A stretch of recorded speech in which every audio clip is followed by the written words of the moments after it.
एक स्टूडेंट तभी एक स्किल्ड निंजा बनता है जब उसे उसका टीचर या सेंसे ट्रेन करता है। माँ बाप के बाद टीचर या सेंसे एक ऐसा पर्सन होता है जो बच्चे को कोई ना कोई चीज सिखाता है, चाहे वो स्टडीज हो या शिनोबी ट्रेनिंग। नारुतो में ऐसे बहुत से सेंसे हैं जिन्होंने अपने स्टूडेंट को नॉर्मल शिनोबी से एक गॉड लेवल शिनोबी बनाया है, चाहे वो सकुरा हो ये क्या पकड़ या सास्के और नारुतो हो। एक सेंसे अपने स्टूडेंट को ट्रेन करता है, लेकिन एक टाइम ऐसा आता है स्टूडेंट ही सेंसे को सरपास कर देता है, मतलब अपने सेंसे से ट्रेनिंग लेके अपने सेंसे को ही हरा देता है या उससे भी पावरफुल बन जाता है। तो आज हम देखेंगे कुछ ऐसे शिनोबी जिन्होंने अपने सेंसे को सरपास किया है। तो चलो वीडियो को करते हैं स्टार्ट। नंबर 10 ओरोचिमारू, जो एक अनाथ था लेकिन ये बंदा बचपन से ही अपनी जनरेशन का एक प्रोडिजी था।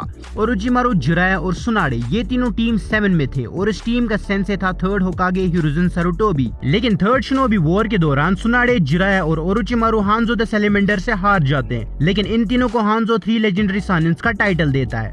ओरोचिमारू का बचपन से ही इमोर्टल बनने का शौक था ताकि वो वर्ल्ड में हर एक जुत्सु को मास्टर कर पाए और वर्ल्ड में जितनी भी नॉलेज है उसे हासिल कर पाए। इसी कारण ओरोचिमारू डार्क पाथ पे चला जाता है और विलेज छोड़ देता है। एक बार हिरुजुन ओरोचिमारू को ढूंढ लेता है। उस वक्त ओरोचिमारू अपना एक्सपेरिमेंट कर रहा था, लेकिन उस दौरान हिरुजुन ओरोचिमारू को नहीं मारता और उसे भागने देता है। फिर कुछ टाइम बाद ओरोचिमारू लीफ विलेज आता है काजेकागे की बेस में ताकि वो बदला ले सके और फिर ओरोचिमारू अपने सेंसे हिरुजुन से फाइट करता है और अपनी कुसानागी ब्लेड से उस पर पीछे से हमला करता है। उसके बाद हिरुजुन रीपर डेथ सील की मदद से ओरोचिमारू के 2 हाथ अंदर ले लेता है और फिर मारा जाता है।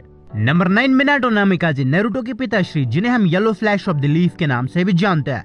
मिनाटो ने जिराया से ट्रेनिंग ली थी। मिनाटो बचपन से एक जीनियस और टैलेंटेड शिनोबी था और मिनाटो ने बहुत से यूनिक जुत्सूज मास्टर किए, जैसे कि फ्लाइंग राइजिन, और बाद में उसे फ्लाइंग थंडर गॉड टेक्निक में बदल दिया। और इतना ही नहीं, अपना एक सिग्नेचर जुत्सु भी क्रिएट किया जिसे हम रसिंगान के नाम से भी जानते हैं। थर्ड ग्रेट निंजा वॉर के दौरान यहाँ पे सिर्फ 4 लीफ शिनोबीज बचे थे और फिर एंट्री होती है मिनाटो की।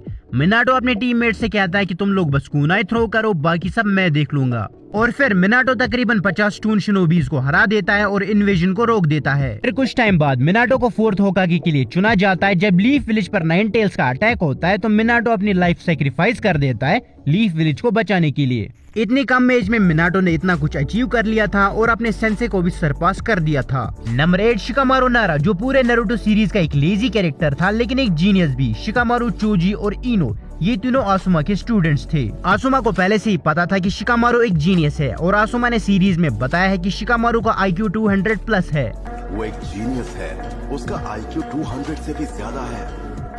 क्या 200 से ज्यादा?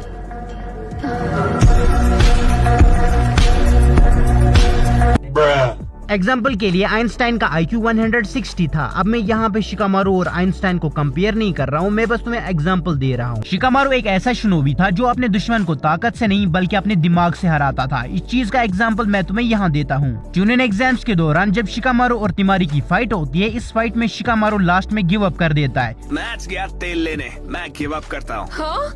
क्योंकि शिकामारू का चक्रा खत्म हो गया था, लेकिन शिकामारू ने पहले से ही 200 मूव सोच रखे थे। मैंने तुम्हारे खिलाफ अपने अगले 200 मूव्स भी प्लान कर लिए थे। शिकामारू ने अपने सेंसे को सरपास कर दिया है इंटेलिजेंस में। नंबर 7 सास्के उचिया, जो उचिया क्लैन का one of the strongest characters में से एक था। जब इटाची ने अपने क्लैन का खात्मा किया और अपने भाई सास्के को अनाथ कर दिया, उसी वक्त से सास्के के दिल में इटाची के लिए नफरत बढ़ गई थी और सास्के इटाची से बदला लेना चाहता था। फिर सास्के पावर की तलाश में डार्क पाथ पे चला जाता है ओरोचिमारू के पास। ओरोचिमारू भी उसे ट्रेनिंग देता है ताकि वो सास्के को अपना अगला वेसल बना सके और 3 साल की ट्रेनिंग के बाद सास्के स्ट्रॉन्गेस्ट शिनोबी बन जाता है और लास्ट में अपने ही सेंसे ओरोचिमारू को उसी की ट्रू फॉर्म में मार देता है और अपने सेंसे को सरपास कर देता है। नंबर 6 किलर बी, जो 3rd राइकागे का एडॉप्टेड सन था और 4th राइकागे का भाई। किलर बी बचपन से ही रैप लिखता था और वो एक रैपर बनना चाहता था लेकिन नहीं बन पाया। फिर भी किलर बी को दुनिया के टॉप 5 रैपर्स में गिना जाता है। सॉरी, ये कुछ ज्यादा हो गया। किलर बी 8 टेल्स का जिंचुरिकी था और जिसे हम ग्योकी के नाम से भी जानते हैं। किलर बी ने बहुत ही कम टाइम में 8 टेल्स को अपना दोस्त बना लिया था और एक परफेक्ट जिंचुरिकी बना।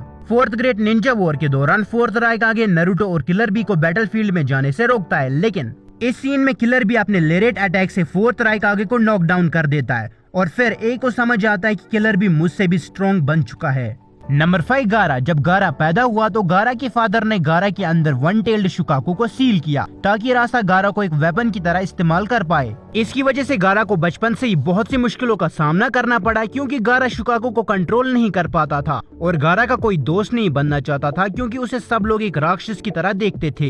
एक बार रासा ने गारा को मारने के लिए याशामारू को भेजा जो गारा का अंकल था, लेकिन गारा ने उसे मार दिया जिससे गारा को बहुत बुरा लगा। इसके बाद गारा सबसे नफरत करता है, लेकिन जब गारा नारुतो से मिलता है तो वो बदल जाता है और बाद में सैंड विलेज का काज़ेकागे बन जाता है और अपने फादर रासा को सरपास कर देता है। नंबर 4 नगाटो। सेकंड शिनोबी वॉर के दौरान जब जिराया, ओरोचिमारू और सुनाडी हांजो द सैलेमेंडर से हार जाते हैं, उसके बाद जैसे ये तीनों लीफ विलेज वापस जाते हैं तो इन्हें याहिको, नगाटो और कोनान मिल जाते हैं और इन तीनों के पेरेंट्स इस वॉर में मारे जा चुके थे। फिर ये तीनों इन तीनों से कहते हैं कि हमें निंजुत्सु सिखाओ। बाद में जिराया डिसाइड करता है कि मैं इन तीनों को निंजुत्सु सिखाऊंगा। फिर जिराया इन्हें 3 साल तक ट्रेनिंग देता है और कुछ टाइम बाद ये तीनों अकात्सुकी बना लेते हैं ताकि वो दुनिया में पीस ला सके। फिर इनकी फाइट हांजो से हो जाती है। इस फाइट में हांजो कोनान को पकड़ लेता है। बाद में याहिको खुद की जान ले लेता है ताकि वो कोनान को हांजो से बचा सके। याहिको के मरने के बाद नगाटो खुद को पेन में बदल देता है। फिर जब जिराया रेन विलेज जाता है ताकि वो अकात्सुकी के बारे में जानकारी हासिल कर पाए,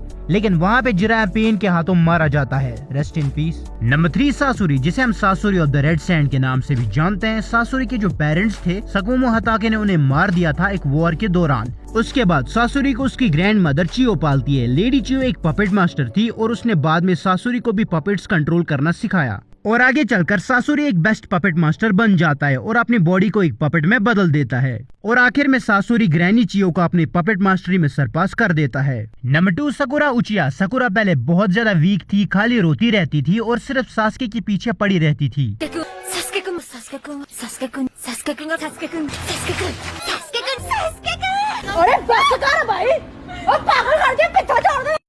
लेकिन जब सास्के ने इसे रिजेक्ट किया तो सकुरा ने फिर लेडी सुनाडी से ट्रेनिंग ली। उस ट्रेनिंग के बाद सकुरा इतनी स्ट्रॉन्ग बन जाती है कि सकुरा के पास मॉन्स्टर स्ट्रेंथ आ जाती है और वो 100 हीलिंग्स को भी मास्टर कर लेती है। लास्ट में लेडी सुनाडी को भी सरपास कर देती है और आगे चलकर सकुरा एक स्ट्रॉन्गेस्ट कोनोइची बन जाती है। Number 1 Naruto उजुमाकी the child of prophecy. Naruto के टोटल 8 सेंसे रह चुके हैं। इरुका, ककाशी, इबिसु, जिराया, फुगासाकु, आसुमा, यामाटो और किलर भी। लेकिन हम जिराया के बारे में बात करेंगे। जिराया ने नारुतो को रासेंगान जैसा जुत्सु सिखाया और 3 साल तक ट्रेन किया। लेकिन जिराया की डेथ के बाद नारुतो सेज मोड सीखता है, पेन को हराता है, 9 टेल्स का फुल कंट्रोल पा लेता है और आखिर में पूरे शिनोबी वर्ल्ड का सबसे स्ट्रॉन्गेस्ट शिनोबी बन जाता है और लास्ट में जिराया सेंसे को सरपास कर देता है।